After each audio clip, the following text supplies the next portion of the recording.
नमस्कार, आप देख रहे हैं 9 भारत समाचार। नमस्कार, आप देख रहे हैं नव भारत समाचार। मैं हूं नेहा राठी। आइए देखते हैं आज की बड़ी खबर। 40 डिवीजन के कॉर्पोरेटर मरुपल्ला रवि ने सरकार से रिक्वेस्ट की है कि नबार्ड के जरिए कारपेट ट्रेनिंग ले रही महिलाओं को उनके बनाए कारपेट खरीदने के लिए बैंकों के जरिए लोन देने की पहल की जाए। कॉर्पोरेटर मरुपल्ला रवि ने ग्रेटर वरंगल के 40 डिवीजन के उर्स प्रताप नगर में चल रहे कारपेट ट्रेनिंग सेंटर का दौरा किया और trainer steel level handloom carpet awardee Kancha Samatha का कांचा नरसिंह राव से वहां ट्रेनिंग ले रही महिलाओं को कारपेट बनाने के प्रोसेस के बारे में पूछा।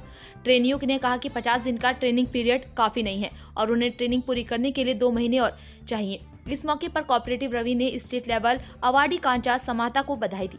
इसके बाद कोऑपरेटर मरुपल्ली रवि ने कहा कि ओरुगल्लू शहर पहले कारपेट इंडस्ट्री के लिए बहुत मशहूर था, लेकिन अब उन्हें कहा कि कारपेट इंडस्ट्री कहीं नहीं जा रही है। उन्होंने कहा कि अलग अलग रंग और साइज की कालीन इस्तेमाल करना सेहत के लिए बहुत फायदेमंद है।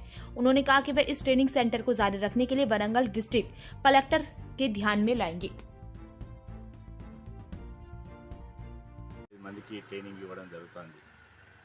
దీని ముఖ్య ఉద్దేశం గతంలో పెద్ద పెద్ద సైజుల తివాచీలు తయారు చేసేది ఎక్కడ చూసినా పెద్ద పెద్ద ఇళ్ళల్లో గవర్నమెంట్ ఆఫీసులలో తివాచీలు వాడుకునే పరిస్థితి ఉండే।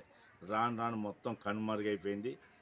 గత సాంప్రదాయాన్ని గత కళను మనం కాపాడుకోవాలనే ఉద్దేశంతో ఇలా సమత నరసింహరావు ముందుకు రావడం మీదట నాబార్డు సంస్థ వారు ఇక్కడ ట్రైనింగ్ ఇవ్వడం జరిగింది। ఇవ్వడం 25 మందికి ప్రతిరోజు 125 రూపాయల స్టైపెండ్ తోటి ఇవ్వడం జరుగుతుంది। 50 రోజులు దీని యొక్క ట్రైనింగ్ పీరియడ్। వాస్తవం చెప్పాలంటే కనీసం పూర్తి స్థాయిలో ట్రైనింగ్ శిక్షణ పొందిన వారికి ఒక 6 నెలలు తప్పనిసరిగా అవసరం। పూర్తి స్థాయిలో వారికి పని రావాలంటే ఒక 6 నెలలు అవసరం పడుతుంది। కేవలం 50 రోజులు ఇవ్వడం వల్ల మధ్యలోనే వాళ్ళు నేర్చుకున్న విద్యను మర్చిపోయే పరిస్థితి కనబడుతుంది।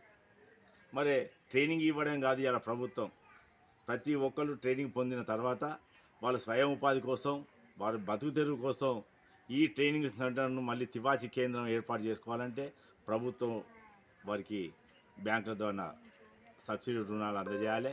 వీరు తయారు చేసిన తివాచీలను కూడా ప్రభుత్వమే కొనుగోలు చేసి వాళ్ళ అమ్మకానికి ఇవ్వాలని కూడా ఈ సందర్భంగా తెలియజేస్తున్నా।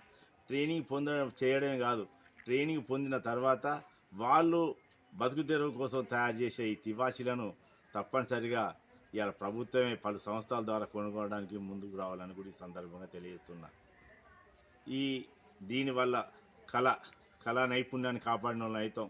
ఈ తివాచీ మీద వివిధ రంగులతోటి వివిధ ఆకారాలతోటి కూడా వాళ్ళు వేయడం జరుగుతుంది।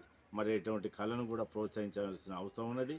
ఇటు విషయం జిల్లా కలెక్టర్ గారి దృష్టికి తీసుకొచ్చి ఎల్లకాలం ఎప్పటికీ ట్రైనింగ్ సెంటర్తో పాటు ఇవాళ ట్రైనింగ్ పొందిన వారు కూడా వారి జీవనోపాధికి రుణాలు వారి యొక్క బాగోగులు చూసుకోవాలని కూడా ఈ సందర్భంగానే కోరుతాను కూడా